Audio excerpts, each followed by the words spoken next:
What's up, Warriors fans, and welcome back to Warriors Latest. As always, I'm your host, Max Arizin. Big shout out to all you guys for tuning in, liking, subscribing, and hitting that notification bell, as I do post new Warriors videos daily, and it does help the channel continue to grow as the season moves along. And also a huge shout out to Kalshi for sponsoring today's video. Now on Kalshi, you're playing in a live market against your peers when you're trading on different things. For me personally, I've had a lot of fun on it, trading on the Spurs as well as the Knicks this postseason. And if you download the app today and use promo code FANARCHBASKETBALL, you could score up to $10 when you trade on your first 10, because the playoffs are the most exciting time in basketball. And on Kalshi, again, you could trade on every single game, every single series, the conference finals, as well as the NBA finals. So again, download the app today and use promo code FANARCHBASKETBALL to get those $10 when you trade on your first 10. Now, when it comes to trading on the Warriors offseason, I want to trade that extensions for Draymond and Steph are more likely to not happen than they are, unless the terms are extremely favorable to the Warriors. Because looking at it, the Warriors are between a rock and a hard place going into next season, but after that, there is a lot of freedom that they can work with when it comes to who they can sign, who they can bring in to support Steph and the rest of the team as they try and get one more title. And you look at it, Steph is making over $60 million next season. And at 38 years old, I'm not signing him, if I'm Mike Dunleavy, to any extension that's worth more than $25 million. At a certain point, you got to ask for a little bit back from them. He's been paid well for the last 10 years, but he's at the end of his career. And if he wants to win, he has to show that he wants to win. Because, look, putting a championship team around him is going to cost money. And when you're taking over a third of the total cap space, you're not looking to win. You're just looking to make money.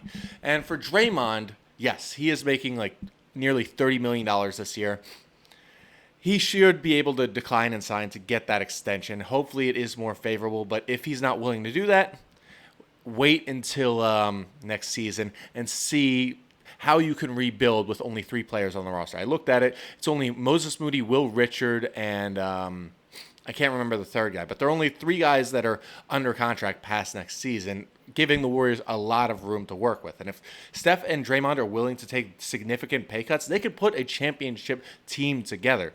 So the goal right now is to put a competitive team together and then continue to work upwards from there. Because Steph does still have it going on.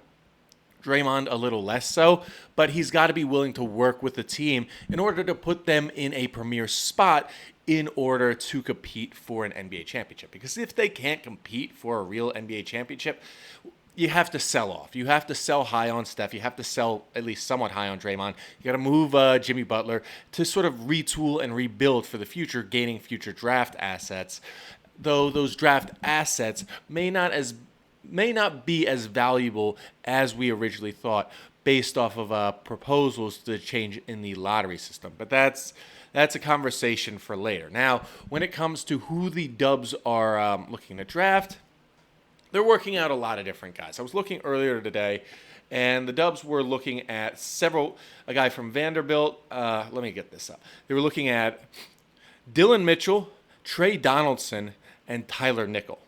Now, Trey Donaldson is from Miami, not exactly a big-time basketball program, or has a history of being a big-time basketball program. Tyler Nickel is from Vanderbilt. Not really sure what that can offer in terms of a player. Yes, he may have been a former player for Jerry Stackhouse, but Jerry Stackhouse isn't with the team anymore, so a lot of question marks there. But with Dylan Mitchell, he played at St. John's, so he's one of Rick Pitino's guys, and I think overall, the Warriors got to focus less on guys with potential and guys that rather go for guys that are more sure things. And by sure things, I mean guys that were in a program with a seasoned coach like Rick Pitino, like John Calipari, like a Jay Wright, but granted those guys don't exist anymore, like a Bill Self, like a even a Krzyzewski, if there were still guys like that. Those kinds of seasoned coaches who have been around the block and know what they are doing, those are the guys you got to go after. Because if you bring in those guys, they know They've been coached by a good coach. They know how to act and embrace their role as a player because they are likely going to be a second round pick, and they're not going to complain about their minutes, and they're not going to focus on being the star. And right now, the Warriors have stars. They don't need another one in the draft. Yes, they do have the 11th overall pick, but that's not likely going to produce a star. Now, while some of you may say, oh, it produced SGA, Devin Booker was the 13th pick. Bam Adebayo was the 13th pick. Kobe Bryant was the 13th pick. So there are players that can be drafted in that range, but I'm not confident in that happening this draft because it's very top heavy. And when you have a top heavy draft, there's usually a fallout or a fall off usually after pick 5 or 6. So that's why I'm more focused on just getting guys that have spent a lot of time in college and have really been in good programs over like their college careers instead of one and done guys who have a lot of potential, but they're still just a goose egg. And you know what? Goose eggs aren't things the Warriors really need right now because it's just they're tough to deal with. They take time to come along, and when goose eggs come along, it takes 3 to 4 years to really see where they're going to be. And sometimes these goose eggs might produce very quickly, and sometimes they won't because, you know what, they'll have one good year and then flame out instantly because they hit that rookie wall because you're playing in a season that's 82 games instead of like 39 to 40. And that wall can really hit you hard if you aren't prepared for it. And a lot of the times, these guys aren't prepared for it, and it hits them. I still remember when Kristaps Porzingis hit that rookie wall with the Knicks. It hit him like a ton of bricks, and he just completely lost his edge that he was having over other players, being 7'3", and not being able to do anything about it because he was just so exhausted and just worn out. But you know what? Maybe they won't, but I still want the Warriors to focus only on guys that can at least get through that rookie wall and at least embrace the role that they have. But if I was going to make any predictions on these draft picks, again, I would do it on Kalshi because, you know what, on Kalshi you could trade on anything. And it doesn't matter whether it's pop culture, stock readouts, political scandals, the MLB, the NBA, the NHL, the NFL. You could trade on pretty much anything. And right now, since the playoffs are here and it's the most exciting time in basketball, you could trade both on the NBA Finals as well as the Western Conference Finals. Now, for the Western Conference Finals, I'm still picking the Spurs to win this because right now, for Game 6, they are trading at a 58% chance to win the game, which ironically only nets you.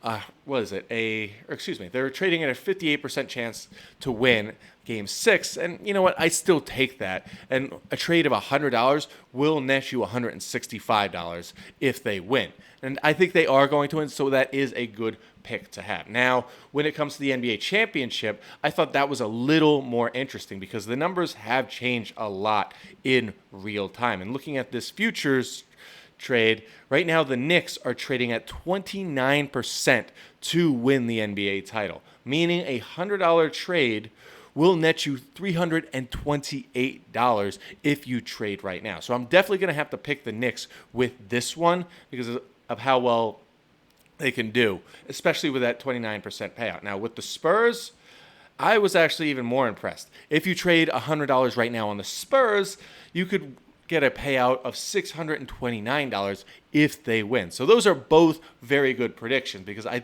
do believe that both of them could become NBA champions over the Oklahoma City Thunder because, you know what, San Antonio still has their number and they're going to show it again in Game 6. So don't be surprised if the Spurs come out, and don't be afraid to make that futures trade on the San Antonio Spurs or the New York Knicks because both of them are rolling, and you're going to see some exciting things happen in these playoffs. Because, again, on Kalshi, you could trade on anything because you are in a live market against your peers, meaning there is no house. And as the probability changes, you could trade in and out of your position at any time. And for a limited time, If you download the app today and use promo code FANARCHBASKETBALL, you could score $10 when you trade your first 10. So download the app today and you join in the fun with me. Again, that's KALSHI, Kalshi. Trade on anything.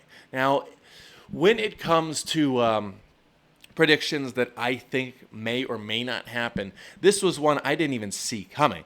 Now, there's this new proposal on the board that basically flattens all the lottery odds and turns every lottery into basically similar to a fantasy auction draft, which I like, but it's like I think the details still really need to be hammered out. These details with what they're voting on tomorrow regarding the 3-2-1 system for the new lottery odds, they're very confusing, and I do believe they need a total of 23 votes to get this passed. And based on how confusing these odds are, I think you could still get 8 no's to reject this new lottery configuration. But this new draft lottery auction, I think, is a good thing, but it could also be a bad thing. What's to stop every single team, when you have a generational talent coming into the draft, all bidding all their chips to get that number 1 pick? So there are going to be some needs to hammer that out, but I do like the idea because, if you need a lot of youth in your lottery and you're willing to say, hey, just sort of drive up the prices for those top 5 picks because you know where the top 5 picks are going to go, but you're looking to get more players later in the draft, especially if you need to get younger and more athletic, this can be a complete retooling very quickly. So I do like the idea, but still, the details really need to be hammered out because this auction draft can get very confusing very fast, and it doesn't really reward teams that have had a down year similar to the current lottery system. Yes, the current lottery system has been abused, but teams that have learned how to pick their players in the top 5 and develop them have done well. Look at Oklahoma City. Look at San Antonio. They've done very well in developing their players, and now both of them are in the conference finals in what is going to be, I believe, a 7-game series. But bottom line is that the Warriors need to pay attention to these playoffs. They have to learn how to adjust their overall offensive scheme to beat beat teams like the Knicks, beat teams like Oklahoma City, and beat teams like San Antonio. Because if they really want to give Steph one more shot at the NBA or at an NBA title, they're going to have to beat these teams to get there at the very least. So they have to watch these playoffs, keep an open mind on where the league is going, and you know what? If they accept that fact, they're going to make strides forward that we never thought possible based off of this current configuration of the team. Now, that's all we have today for Warriors Latest. As always, a big thanks to you guys for liking, subscribing, and tuning in, as well as hitting that notification bell. And a big shout out to Kalshi for sponsoring today's video. Again, don't forget to download the app today and use promo code FANARCHBASKETBALL to score those $10 when you trade on your first 10. And if you have any thoughts on this draft lottery system, and feel free to expand when it comes to the one that they're proposing to vote on tomorrow, as well as the one you've probably heard about, this auction draft starting in 2030, feel free to comment below, as I love hearing your thoughts. And as always, go Dubs.